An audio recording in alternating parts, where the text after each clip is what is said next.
olunaku lwajjo nabadde njogera ne inspector w'amasomero owa district y'Embale.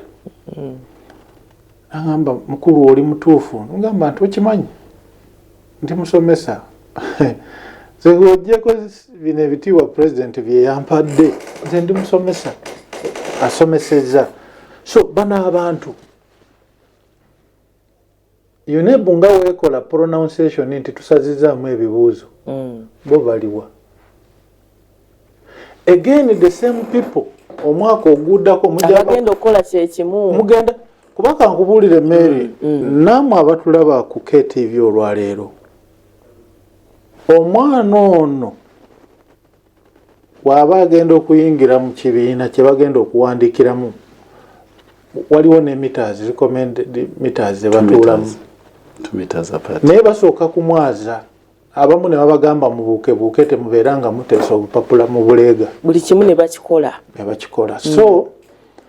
it is very unfortunate and very unfair okukozesa ekigambo ky'Oluganda ekyo kyenkugambye terminology eyo nti okulekerera ekiso kya mbuzi kirekerera omusi nekitunuulira omubaazi oli abaaga kyewasi kati abaana babeera babaazi abaasi ono omwami kyayogeddeko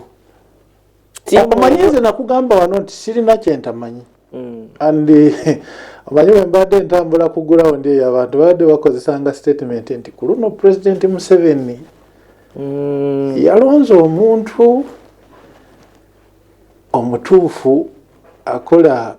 byamanyi mu kifo ekituufu. So kati Mary njagala kusuubiza Abannayuganda ewiiki ejja you see changing okukyusa enkola y'ebintu mu nsi tekitandikira wanene.